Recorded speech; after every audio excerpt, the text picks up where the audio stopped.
Good morning, everyone.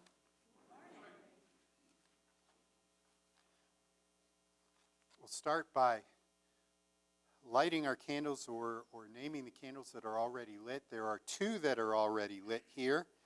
One I did for Philip Thomason and Rick Laws, who are home suffering from COVID and weren't able to go on their trip together. And we have one of celebration, and the choir already knows this, for Linda Young's 80th birthday. Yay.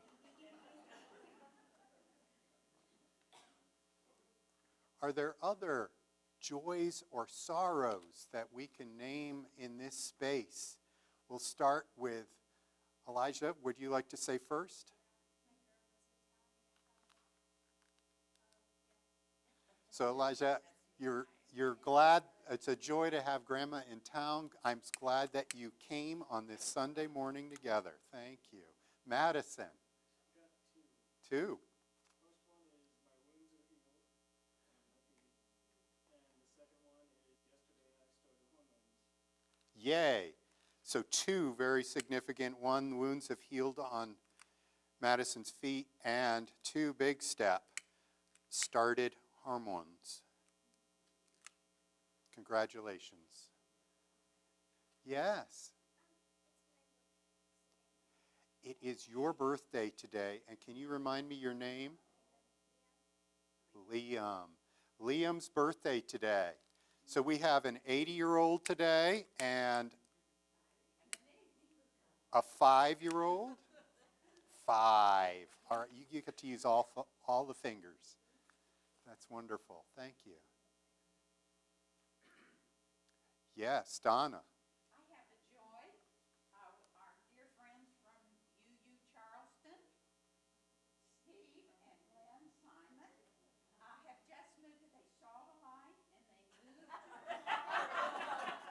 So we're thrilled to have them. Lynn is an accomplished artist and Steve is a musician.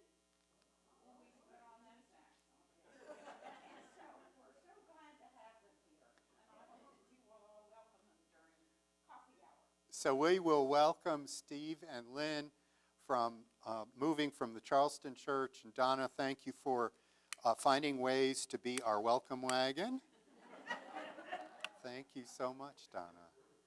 John. A candle of concern for my wife, Linda, who is admitted to hospice care this week. Yeah. So a candle of concern for Linda, John Austin's wife, who's now in hospice care.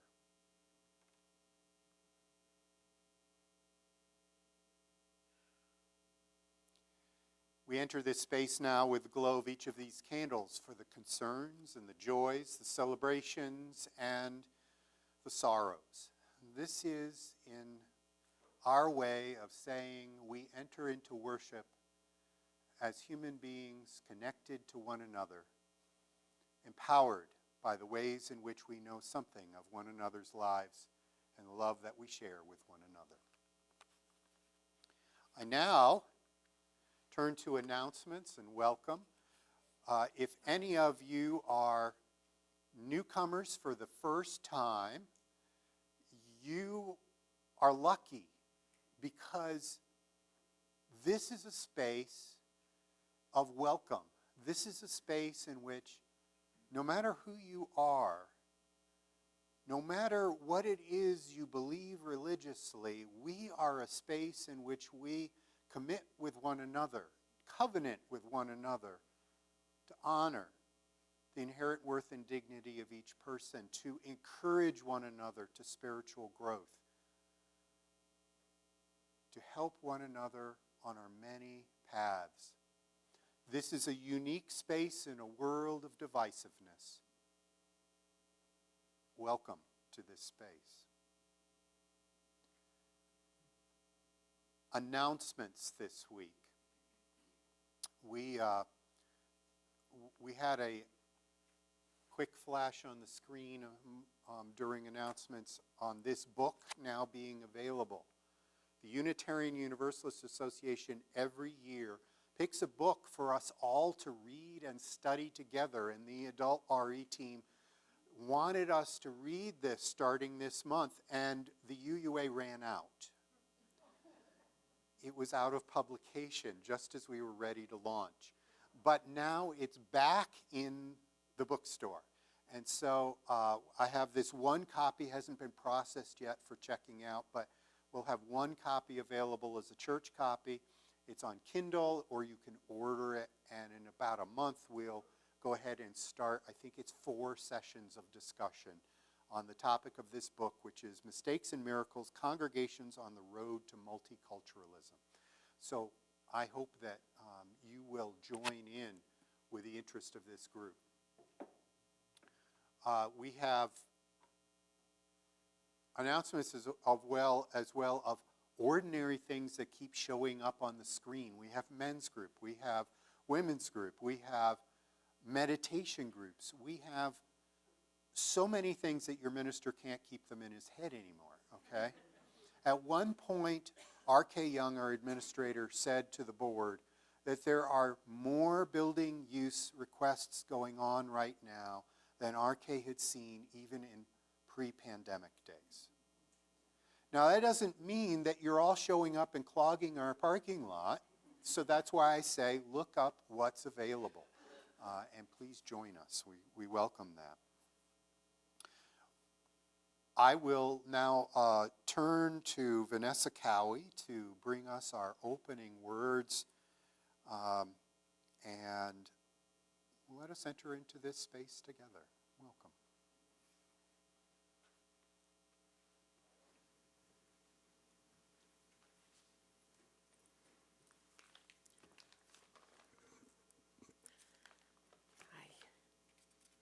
Our opening words today are by the Reverend Sharon Wiley, and they're titled Call to Worship and Action.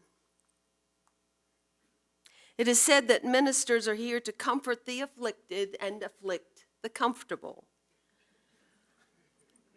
I say, says Sharon Wiley, I say we are all afflicted and we are all comfortable. May our time together this morning be a comfort and a confrontation. May we find here peace in times of tumult. May we here invite tumult into lives of peace. May we here find calm in times of restlessness. May we here allow restlessness to evolve into action.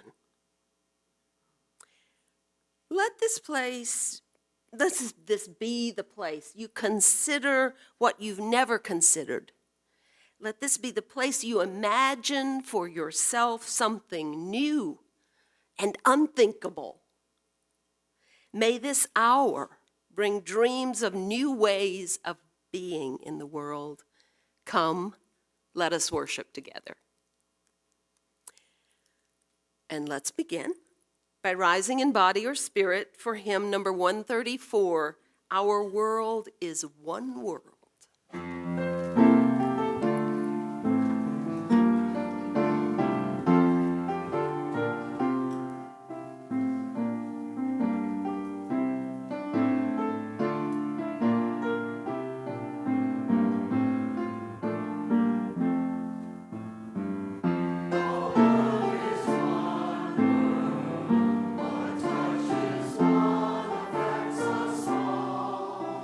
Season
Our chalice lighting this morning is a recording. It is from the 30 Days of Love from the Unitarian Universalist Association. This time of year, every year, there is a focus on justice issues, and Quianadina Perkins is going to bring us our chalice lighting.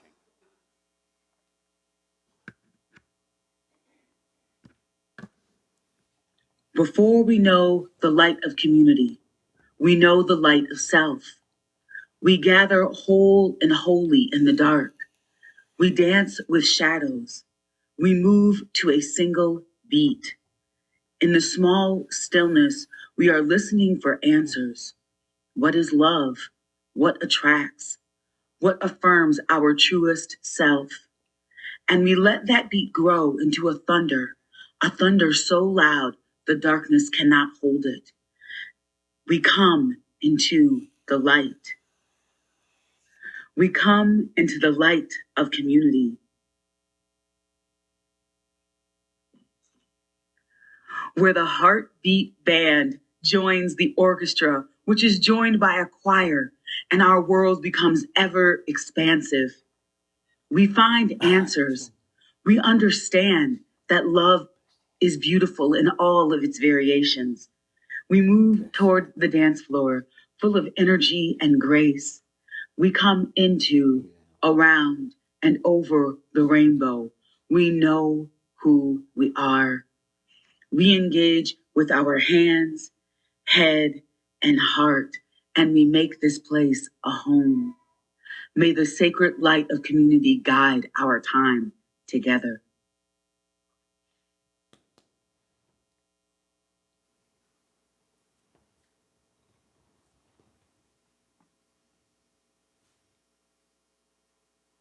For those of you who don't read the newsletter, didn't see the link that was just posted on the screen there, we do have a Side with Love campaign in the UUA. Side with Love, and you can look it up online and you can see more about our 30 Days of Love and other videos and children's stories and other things to be able to learn about what Unitarian Universalists are doing.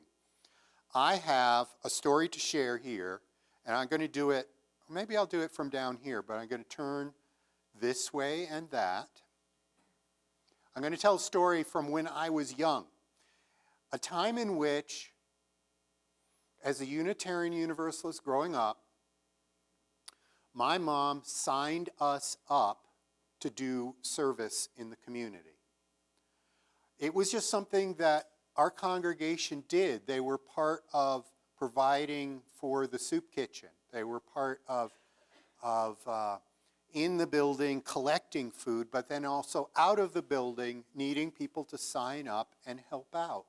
And for those of you who are young, you've had 2.5, 3 years in which that kind of effort has been nearly impossible.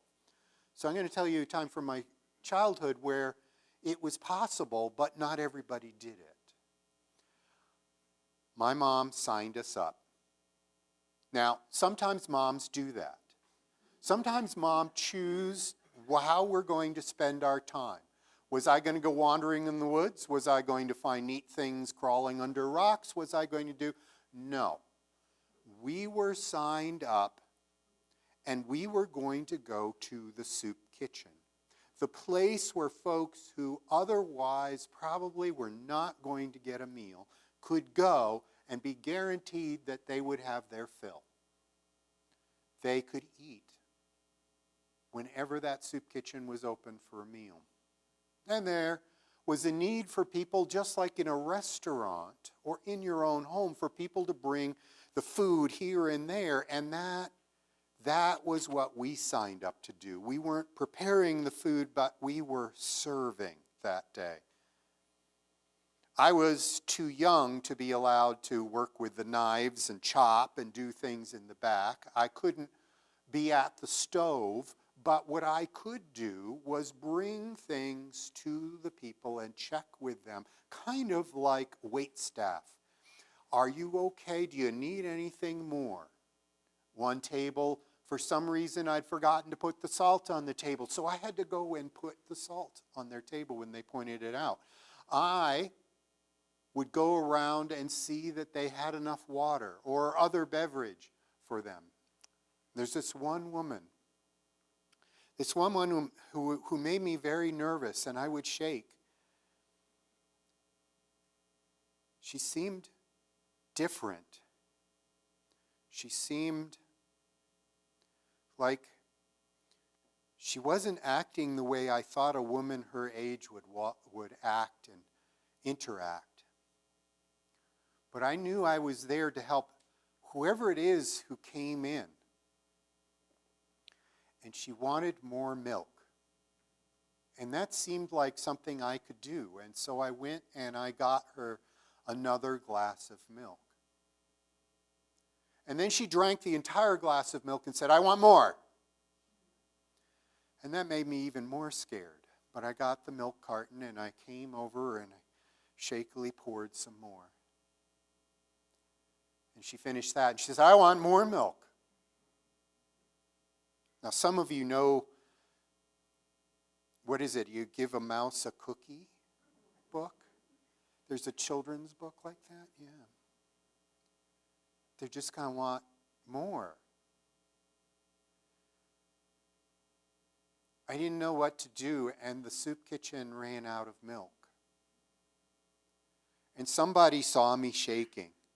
Somebody else at a different table said, "This is making you a little scared, huh? You're shaking a little bit." I said, "Well, sometimes I shake anyway, but yeah, I guess a little bit."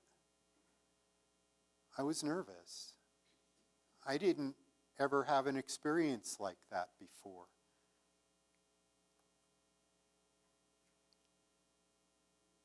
What I learned from that experience is sometimes the folks that need us most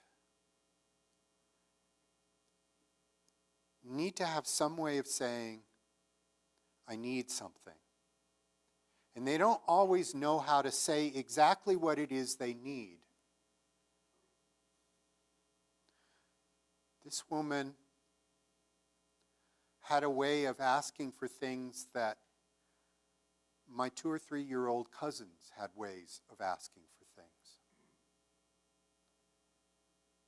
And I figured it out. Sometimes my cousins, when they're asking for something, are really just asking for a moment to say, "Bob, I want your attention.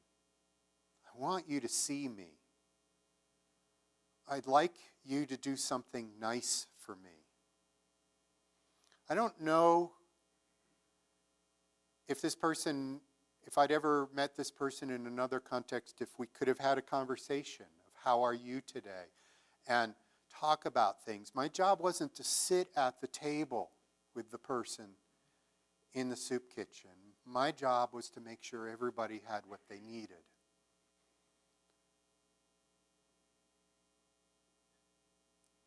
I don't know that I felt comfortable going back to the soup kitchen as a kid, but I've been there as an adult since then. I needed to work through my own nervousness of having been in an unusual circumstance in a thing that I didn't know how to handle. But I think I did it okay with love.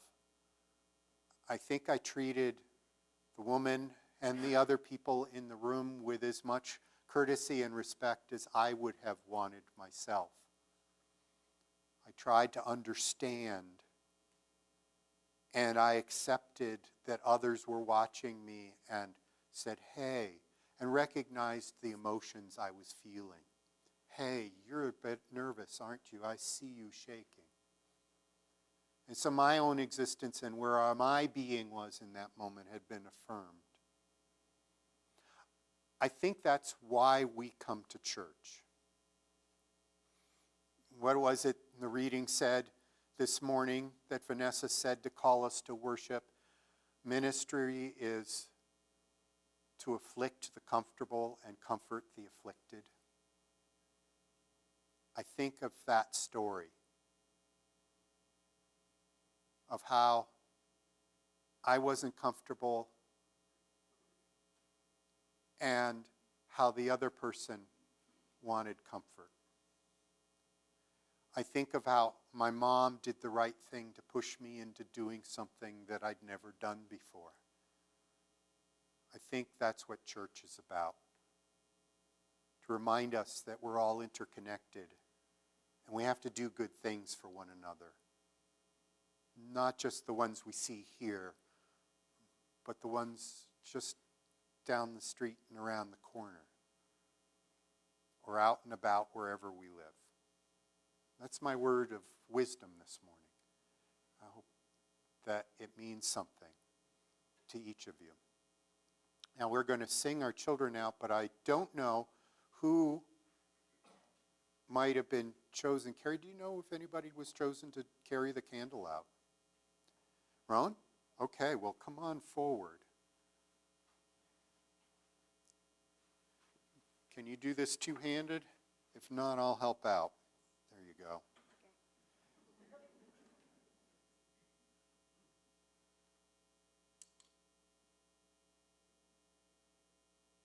Thank you. Let's wave and sing to the children as they go off to their classes.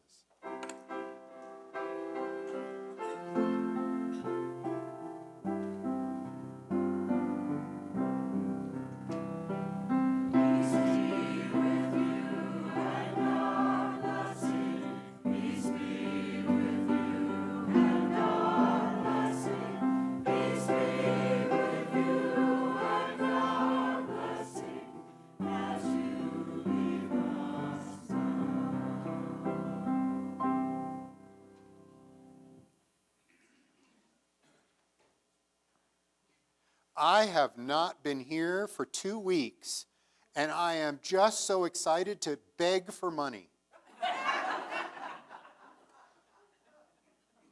What is it like to not do the rituals that you do every single day? What is it to come to a moment and realize that this place is important, and we want this place to keep on going? And we're important in the community, and we've chosen the good that we can do in the world.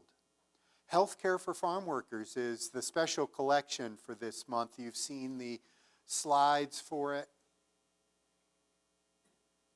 All that we do, all that we give with love is valuable, including our own sacrifices of our time, talent, and yes, in this moment, our treasure. We gratefully receive this morning's offering.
Thank you, Dick. Thank you, Susan.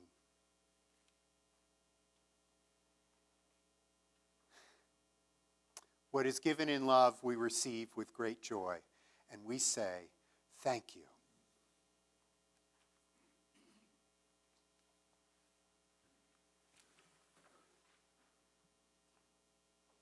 I invite you in this moment to center yourselves for a time of prayer and meditation.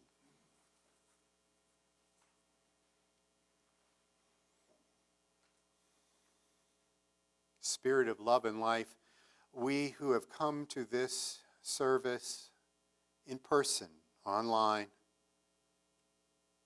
come with our hearts open to the news of one another, of the joys of 5th birthdays and 80th birthdays,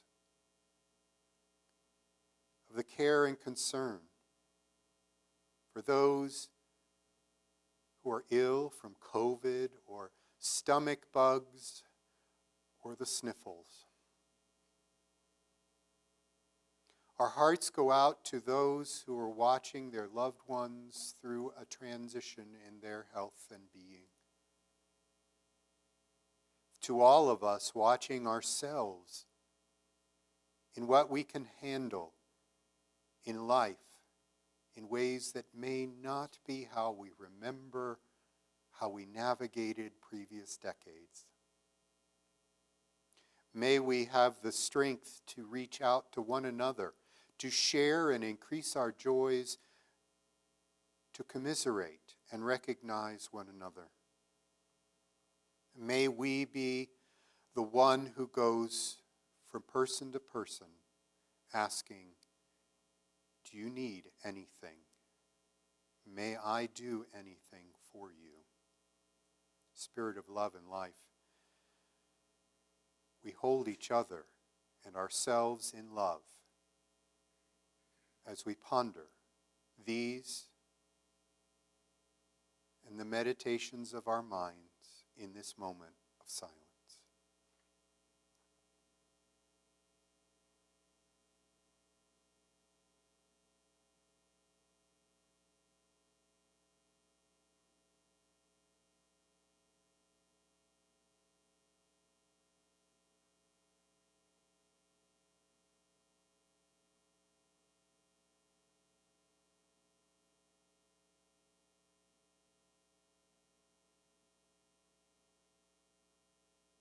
In the names of all those known and unknown, remembered and forgotten, in the names of all the helpers of humankind, we say, Amen, blessed be.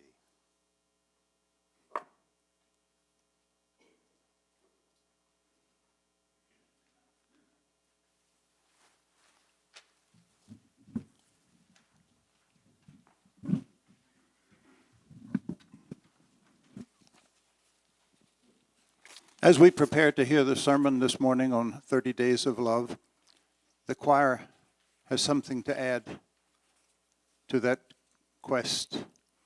The name of our anthem is Sing Gently. It was composed only 3 years ago, on my birthday, as a matter of fact, April 16th of 2020, by a composer who lives in Los Angeles, Eric Whitaker. He composed the music and wrote the words for this song. The title is Sing Gently, and it begins with, it's a very soft, gentle song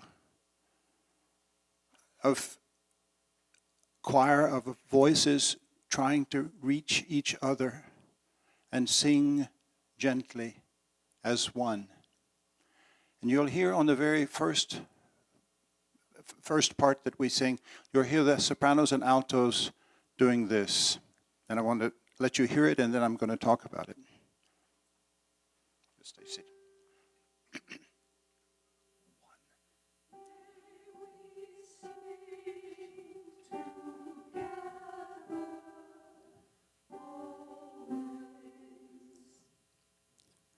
It's not that the altos couldn't find the right note. That was the right note. There are two notes very close together, but they create what we call a dissonance, at least in my mind. we go through this piece, and there are other examples of that. There are examples of people coming in late, of reaching out to find what the others are doing, reaching out in love. And there's one place where the words change to "may we stand together." But I think "sing gently," although intended for a choir, for music makers, I think it's a metaphor also for other things that we can and should be thinking about. Not only singing gently, always together, but also living gently, loving gently. The choir will now present this song, "Sing Gently," by Eric Whitaker. It's a very soft song, except for one little place. So you have to be listening very carefully.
Green.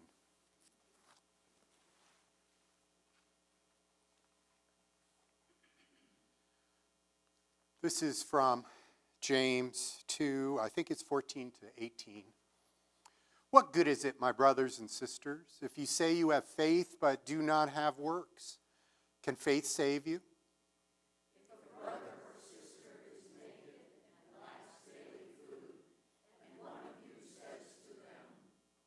Go in peace, keep warm, and eat your fill.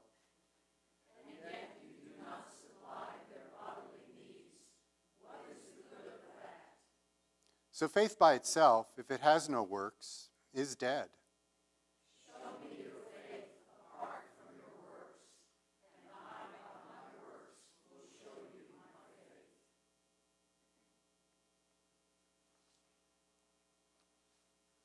I, by my works, will show you my faith.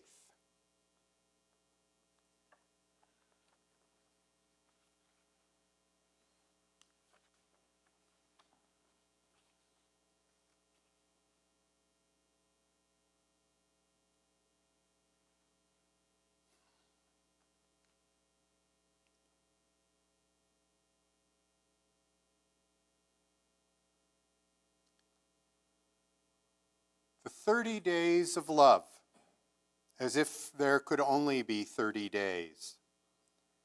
The 30 days of love for Unitarian Universalists everywhere. Last week, I felt like our Minister Emeritus sermon set a stage.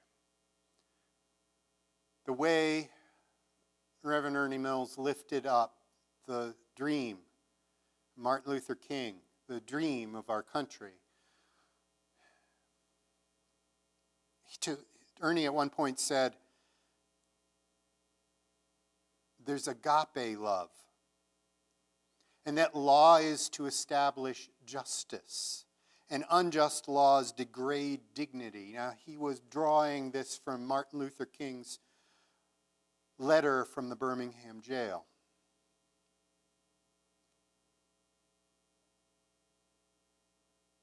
That we are to be in right relationship with ourselves and loving others.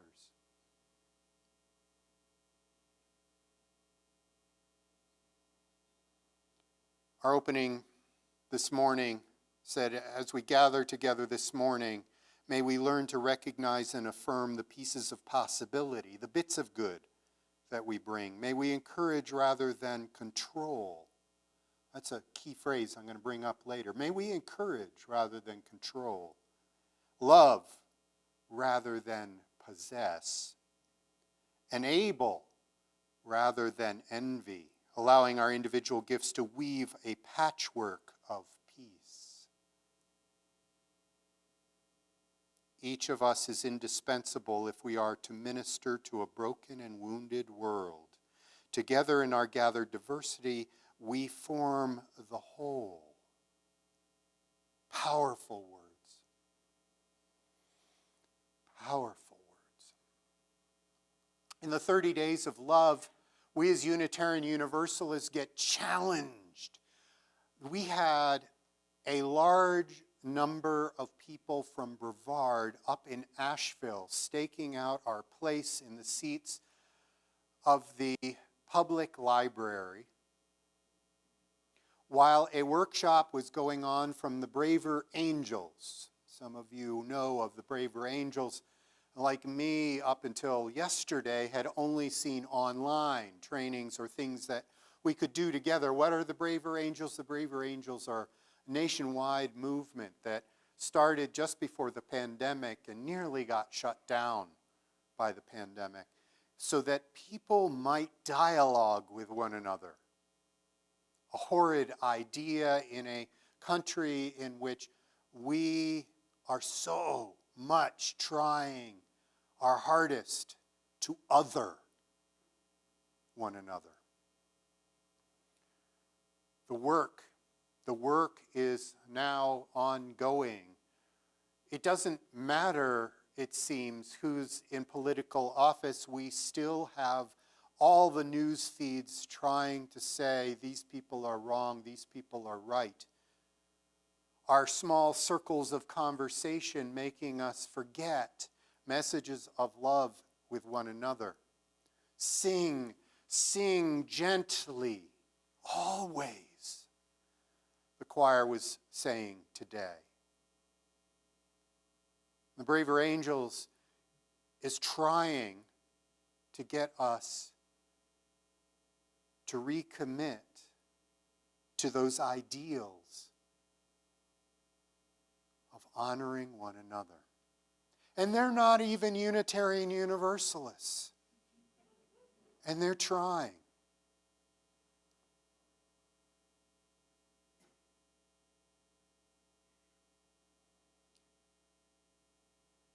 Agape love. Law to establish justice and right relationship with one another. Why would I take a sermon to highlight a UUA program, Unitarian Universalist Association? For those of you who are new to us, we love alphabets. UUA. UU.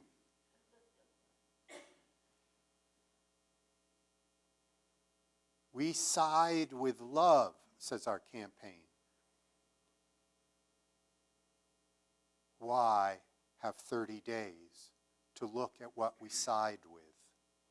Well, we have that because as the men's group studied this week, I can't say things about the people in the men's group, that's our covenant with one another, but I can say the topics that I carry away from it.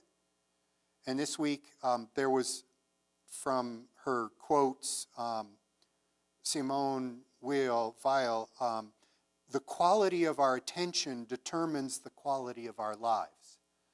And so I, as minister, am bringing your quality of attention to the 30 Days of Love campaign, even if you didn't read the newsletter at the beginning of this month, to get a head start on the fact that it started as of Martin Luther King Day this last week, where each week there's a new thing to focus on. The children's story, the recorded videos with readings, the clicked through here to another organization. Reverend Ashley Horan from the Unitarian Universalist Association Side with Love campaign staff said, if interdependence is the inescapable reality of our relationships to one another and to the earth, then true democracy is both a spiritual and political practice of honoring that interconnectedness. The natural, faithful response to this blessing of being endowed with both freedom and dignity is for each of us to find our people in community, to continue building ever-expanding relationships of mutuality and trust, and to collectively and courageously take up the work of fighting for a world in which all are free and flourishing. I yelled that part. And flourishing. Free and flourishing. We have a whole lot of people saying we want to be free. We want to be free not to wear masks. We want to be free not to take medicine. We want to be free to do whatever we want.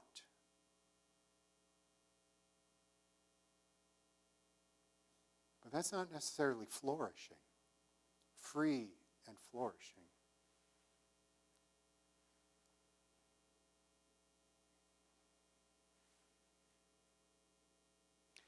In the 30 Days of Love, to center ourselves in our love and care for ourselves and others, to be able to do something. What was it James was saying? If you've got faith, but you don't have anything to show for it, you're not living it, then what good is it? Look for my faith in the way I act. Where do I show up? Where do I bring my full attention? And so the 30 Days of Love is for us to do that. It's also to bring us along to better language and newer language. You know what one of the big focuses is? It's on gender justice. It's on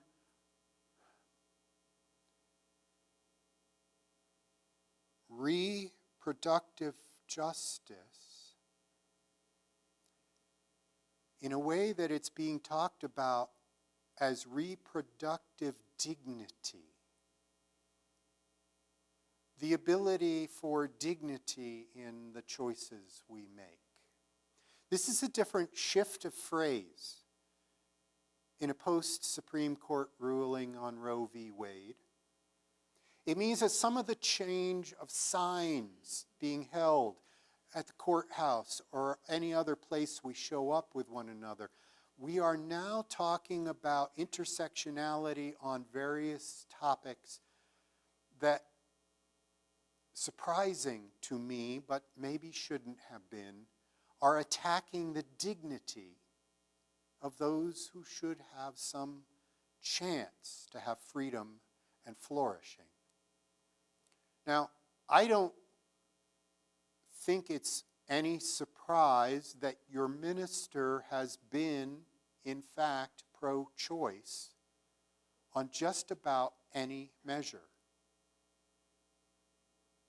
I don't tell my congregation you can only choose salt and no pepper. I don't tell you what kind of car you have to drive. I don't tell you what clothing you wear, just as long as, please, you do wear some. At least here, what you do at home is your flourishing choice.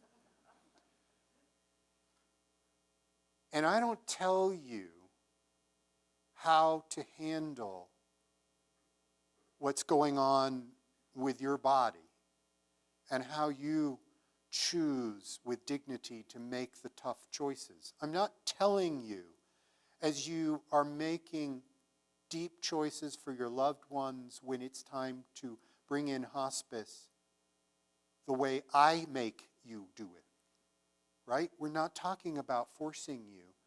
We're talking about helping you in making, with dignity, choices in your life. What was it Ernie said last week, talking about Martin Luther King laws to establish justice? Unjust laws degrade dignity. I'm seeing an awful lot of unjust laws proposed that are supposedly, oh, it's all for good, but it's reeking. It's reeking of the degradation of dignity.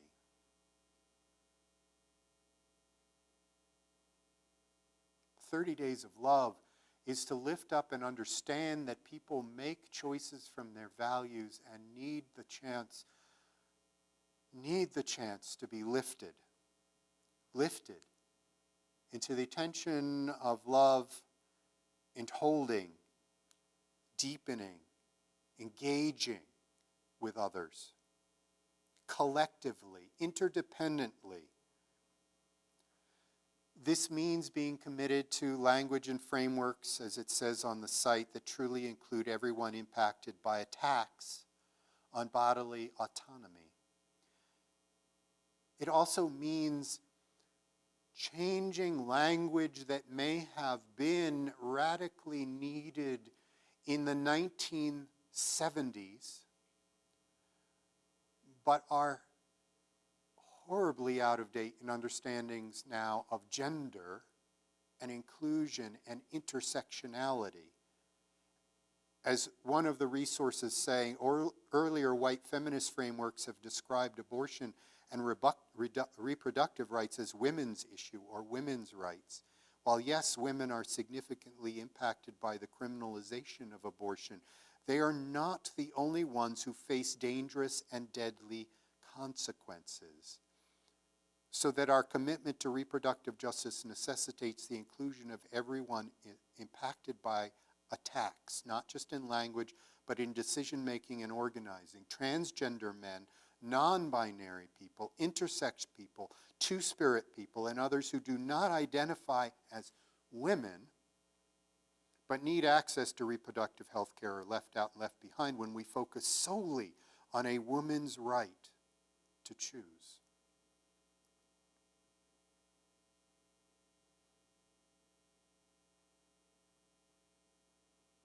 There are studies that link all of these legislative pieces that strip dignity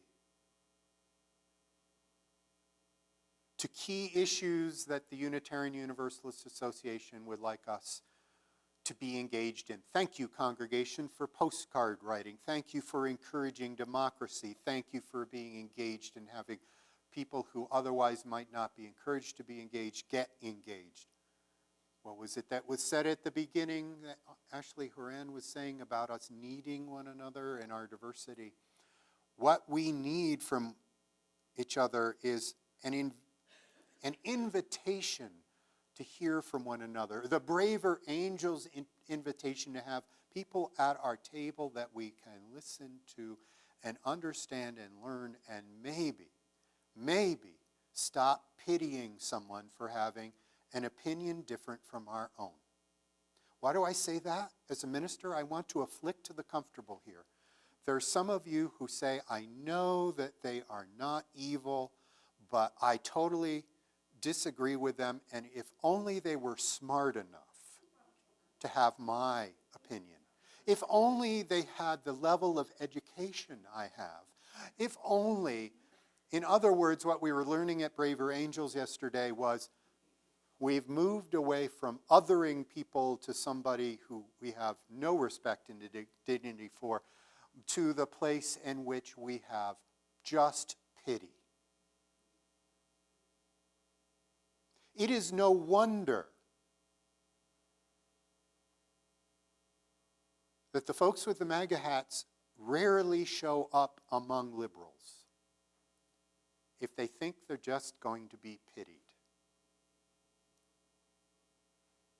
We can't have a dialogue in this country if we don't treat each other with enough dignity to not also accept that your opinion is your opinion and mine is mine. And I respect that you can have an opinion. And can we please listen to one another now?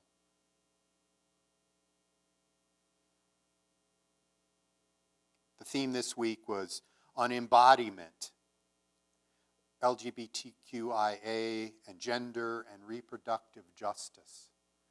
But I think maybe we should have a discussion. They said maybe we have to start with, are dogs better pets or are cats? Because everything else has become so political. We can't engage with human beings on any level. But as you use, we're supposed to reflect on grounding ourselves. This is from Ranwa Hamani. Grounding ourselves into a deep gratitude for the miracles of our bodies, however they look, move, and interact with the world around us, including not only a celebration of our individual physical beings, but a deep reverence for the intimacy of our connections. After all, our bodies do not exist in a vacuum. But we're naming and we're lifting up LGBTQIA, gender and reproductive justice, because these are the areas that are being targeted by unjust laws, laws that would attack dignity, laws that would take away the ability to choose, to wrestle with, to come from an internal understanding because somebody from the outside says you can't have any way of even speaking out loud who you are. We'll start with protecting the children from you saying who you are. And then we'll just move it up a bit, like drinking age.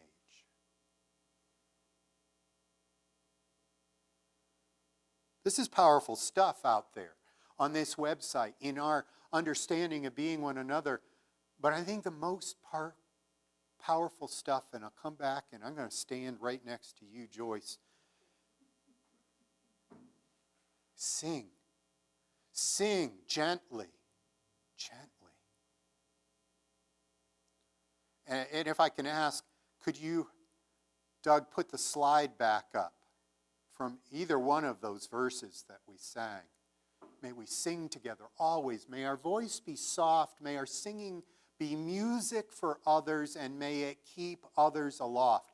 It didn't matter which verse I brought up. There was something to summarize this sermon with. May we, in struggling to live our faith,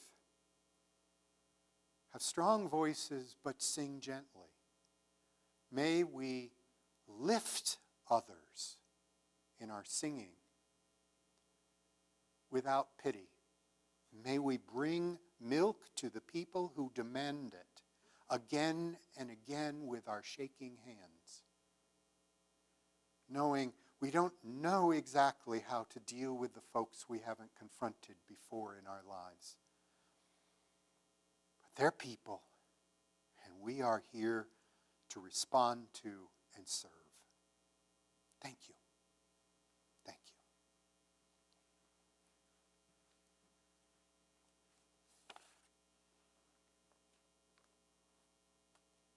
We're going to end this service with an African American spiritual, "Come and go with me to that land where I'm bound." Number 1018, for those of you who like to grab hymn books, but it'll be on the screen.